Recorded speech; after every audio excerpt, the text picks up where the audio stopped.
মনিটাইজেশনের আগে পরে যেসব পেজগুলোতে ইস্যু আসে এবং মনিটাইজেশনের পরে যেসব পেজগুলোতে ইনকাম রেস্ট্রিক্টেড হয়ে যায় ওদের ভুলগুলো কি ছিল, আমরা কি ধরনের ভুলগুলো করার কারণে এই সমস্যাগুলোতে পড়ি এবং এই ভুলগুলো থেকে কিভাবে বিরত থাকবো, পুরো বিষয়টা নিয়ে কথা বলবো। আসসালামু আলাইকুম, সবাই কেমন আছেন? আশা করছি সবাই খুব খুব ভালো আছেন। যিনি বা যারা যেখান থেকে ঠিক এই মুহূর্তে আমার ভিডিওটি দেখছেন, যদি ভালো লেগে থাকে প্লিজ লাইক কমেন্ট শেয়ার দিয়ে পাশে থাকবেন।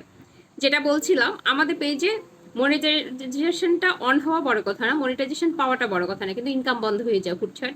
দীর্ঘদিনের একটা রেস্ট্রিক্টেড দিয়ে দেয়। কেন দেয়? এই ভুলগুলো কি?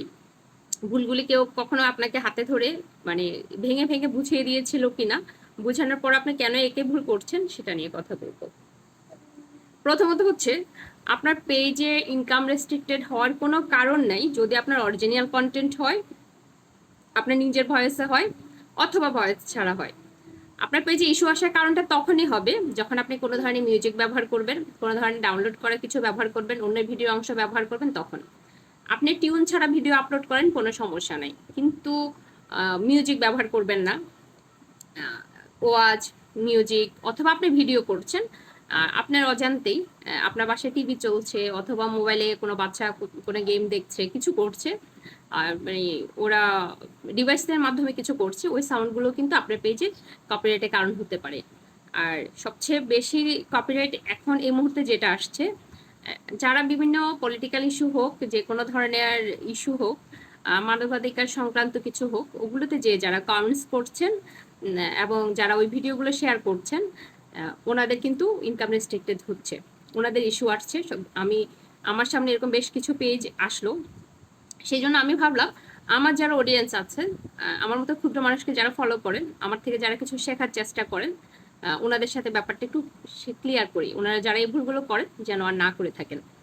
তো আপনি যদি কন্টেন্ট ক্রিয়েটিং করতে চান, আপনি নিজের ভয়েস দেন না দেন, কিন্তু আপনি কোনো ধরনের মিউজিক ব্যবহার করবেন না। আপনার পেজটা ক্লিন থাকবে তখনই যখন আপনার নিজের অরিজিনাল কন্টেন্ট থাকবে, অথবা আপনার নিজের ভয়েসে কথা বলবেন। আর যারা ভয়েস দিতে না চান, ওনারা স্টিকারের মাধ্যমে বিভিন্ন যে লেখাগুলো আছে ওই লেখাগুলোর মাধ্যমে রিল আপলোড করবেন। আর টেক্সটের মাধ্যমেও লং ভিডিও আপলোড করা যায়। ধরেন আপনি যেই কন্টেন্টটা করছেন ওই কন্টেন্টটা টেক্সটের মাধ্যমে লিখে দিচ্ছেন, মানে প্রত্যেক পার্ট বাই পার্ট কি আসছে ওটা একটু সময় নিয়ে লিখে নিচ্ছেন। আর যারা খুব তাড়াহুড়া করছেন, আমার মনে হয় ওনার জন্য এই কাজটা না। এই কাজটা করতে হলে সর্বোচ্চ শ্রম দিতে হয়, ধৈর্য নিয়ে লেগে থাকতে হয়। শ্রমটা কি? এখানে আপনার শারীরিক কোনো শ্রম নাই, শ্রমটা বেশি যায় মানসিক।